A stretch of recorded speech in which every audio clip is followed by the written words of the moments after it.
Σήμερα εδώ και στο σημερινό βίντεο θα παρουσιάσουμε τη συλλογή μας για το Xbox One, τις κασέτες. Λοιπόν, ας αρχίσουμε. Πρώτη και καλύτερη είναι το Grand Theft Auto 5. Είναι ένα πάρα πολύ ωραίο παιχνίδι.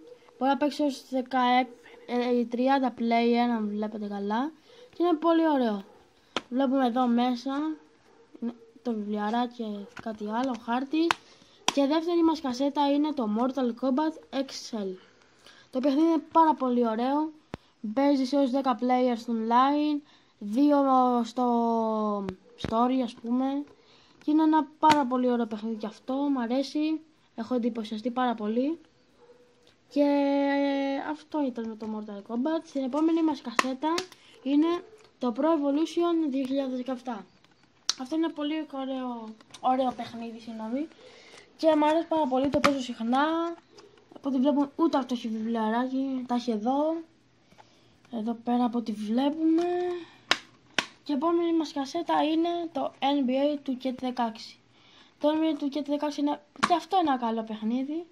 Αλλά δεν μου αρέσει και τόσο, γκλιτσάρι. Και το online του είναι μέχρι το Δεκέμβριο του 2017. Και μετά τελειώνει το online, παιδιά, για όσους δεν το ξέρουν. Ή μπορεί να κάνω κι εγώ λάθος.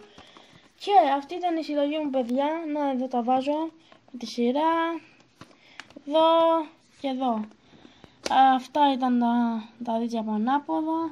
Από πλάγι εννοώ. Και αυτό ήταν το βίντεο, παιδιά. Όσους σου άρεσε, κάντε like και subscribe για να μην χάσετε κανένα βίντεο από τη σειρά μας. Και τα λέμε στο επόμενο βίντεο.